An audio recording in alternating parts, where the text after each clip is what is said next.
पहले हुआ करती थी टैक्सीज़ जो कि रोडों पर घूमा करती थी और आप उन्हें रोक कर वो अपनी राइड बुक किया करते थे। उसके पैरेलल आज क्योंकि डिजिटल दौर है, तो डिजिटल दौर में जो है वो इलेक्ट्रॉनिक टैक्सीज़ आ गई हैं, जिस तरह उबर है, क्रीम है, इसके साथ इनड्राइव है वगैरह-वगैरह। तो हीरा मंडी जब ख़त्म हो गई थी, तो हम सब ने बड़ी खुशी मनाई थी कि भाईजान ये एक साइड है हीरा मंडी की और उसके साथ ही जो है वो बादशाही मस्जिद है। बैक टू द पॉइंट, मैं दोबारा वही बात रिपीट करूँगा, आपके एक हाथ पर खालिस दूध है और दूसरे हाथ पर वो दूध है जिसमें यूरिन ड्रॉप पेशाब का एक कतरा मिला हुआ है।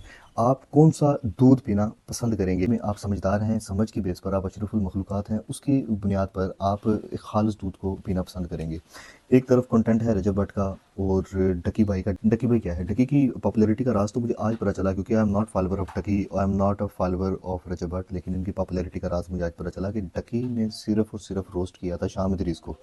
उस शाम इदरीस का जो रिसेंट दोबारा से ये वाला चैप्टर ओपन हो चुका है, उस पर आई डोंट नो कि इनके क्या मामला थे पहले, लेकिन जो जहाँ तक मेरी रिसर्च कहती है कि डकी ने जस्ट रोस्ट किया था इसको और इसकी बेगम को। एंड आई वाज सरप्राइज्ड कि शाम इदरीस 6 से 7 साल इन सारे मौज़ूआत को लेकर किस तरह खामोश रहा और अब उसको ऐसा क्या याद आया कि दोबारा वो उभर आया। लेकिन शाम इदरीस के देखें, शाम इदरीस की जहाँ तक मैंने फीडबैक लिया है, शाम इदरीस ने किसी को रोस्ट नहीं किया। शाम इदरीस ने कोई भी इस तरह के एंगल से वीडियोज़ नहीं बनाई जो कि आजकल के पाकिस्तानी जो कि ठरकी हैं माज़रत के साथ देखना पसंद करते हैं, लेकिन फिर भी वो पॉपुलर हुआ। लेकिन डकी भाई की अगर आप वीडियोस देखें, रजब भट्ट की अगर आप वीडियोस देखें, तो इन्होंने फहाशी की आखिरी हद क्रॉस करके इस साइकिल से बाहर निकल चुके हैं, इस सर्कल से बाहर निकल चुके हैं और इन्होंने इस तरह की वीडियोस बनाना शुरू कर दी हैं। पहले हुआ करती थी टैक्सीज़ जो कि रोडों पर घूमा करती थी और आप उन्हें रोक कर वो अपनी राइड बुक किया करते थे। उसके पैरेलल आज क्योंकि डिजिटल दौर है, तो डिजिटल दौर में जो है वो इलेक्ट्रॉनिक टैक्सीज़ आ गई हैं, जिस तरह उबर है, क्रीम है, इसके साथ इनड्राइव है वगैरह-वगैरह। तो हीरा मंडी जब ख़त्म हो गई थी, तो हम सब ने बड़ी खुशी मनाई थी कि भाईजान ये एक साइड है हीरा मंडी की और उसके साथ ही जो है वो बादशाही मस्जिद है। तो ये चीज़ें अच्छी नहीं हैं, तो हीरा मंडी ख़त्म होगी, हम लोगों ने खुशियाँ मनाई, क्योंकि तब लोगों के पास इस तरह की एक्टिविटीज़ नहीं थी कि वो ज़्यादा टाइम सोशल मीडिया पे स्पेंड करें, वो गली मोहल्लों चौकों चौराहों में स्पेंड किया करते थे। तब हीरा मंडी का रोल भी वही था जो आज सोशल मीडिया का है। तब हीरा मंडी थी, आजकल क्या है, इलेक्ट्रॉनिक हीरा मंडी, जिसे मैं कहूँगा ई हीरा मंडी। माजरत के साथ ये मैं अल्फाज इस्तेमाल कर रहा हूँ, लेकिन ये हकीकत है। होता क्या है, फैमिली व्लॉगिंग का ट्रेंड आ चुका है। फैमिली व्लॉगिंग में हर उस चीज़, हर उस एंगल को वीडियो में लिया जाता है जो कि लोग देखना पसंद करते हैं।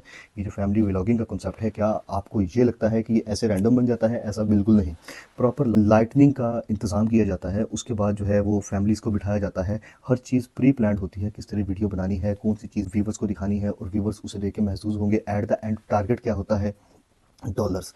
किस वीडियो से कितने डॉलर आए और नेक्स्ट वीडियो में हमने इससे एक स्टेप ऊपर व्यूवर्स को क्या दिखाना है, जस्ट ये मैटर करता है। ये हरगिज़ मैटर नहीं करता कि उस कंटेंट में पॉजिटिविटी क्या है, उस कंटेंट से खिदमत खल्क क्या होने वाली है, उस कंटेंट से माशरे में इंप्रूवमेंट क्या आएगी।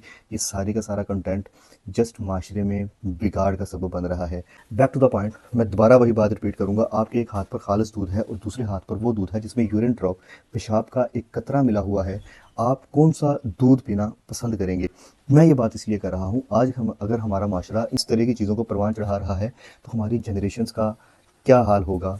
आप इस चीज़ को सोचें। अगर आपका ज़मीर इस चीज़ पर मुतमिन होता है कि इस तरह के कंटेंट को प्रमोट करना चाहिए, तो आप जहाँ कहीं भी हैं, जो कोई भी हैं, अपने ज़मीर का जनाजा खुद पढ़ लें। अगर आप इस तरह की चीज़ को डिस्करेज करते हैं, तो मैं आपको ये सजेस्ट करूँगा कि आप इस तरह के कंटेंट को डिमोरलाइज़ कर दें, आप इनको अनसब्सक्राइब कर दें, अनफॉलो कर दें और एक अच्छे सच्चे शहरी होने का और एक अच्छे इंसान होने का हक अदा कर दें। मैं इस चीज़ के हक में हूँ। अगर कोई एक लड़का मेहनत करके ऊपर आता है, तो उसे इस तरह डिस्करेज नहीं करना चाहिए। मैं बिल्कुल इस चीज़ को एडमिट करता हूँ और मैं, अगर आप मुझे ये कहेंगे कि डकी ने हार्ड वर्क किया है, अगर मैं इतना ही सच्चा और पक्का और खरा इंसान हूँ, तो मैं उसके कंटेंट को ना देखूँ।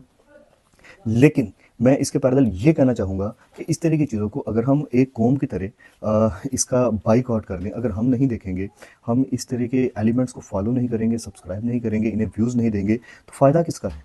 फ़ायदा हमारा है। मैं दोबारा ये बात रिपीट कर रहा हूँ, मुझे इनसे जेलसी नहीं है। डकी के पैसों में मेरा कोई शेयर नहीं है, ना मैं उस तरह की पॉपुलैरिटी ले सकता हूँ। लेकिन बात करने का मकसद ये था, जहाँ तक मुझे लगा कि मुझे बोलना चाहिए, मुझे आवाज़ उठानी चाहिए, मैंने अपनी आवाज़ उठाने की कोशिश की है। बाकी आप पे डिपेंड करता है, आपने दूध खालिस पीना है या वो दूध पीना है जिसमें पेशाब का एक कतरा मिक्स है। और वो जो पेशाब का एक कतरा मिक्स है, अगर इस नस्ल में वो दूध पिया जाने लगा, तो आने वाली नस्ल का क्या हाल होगा, आप मुझसे बेहतर जानते हैं।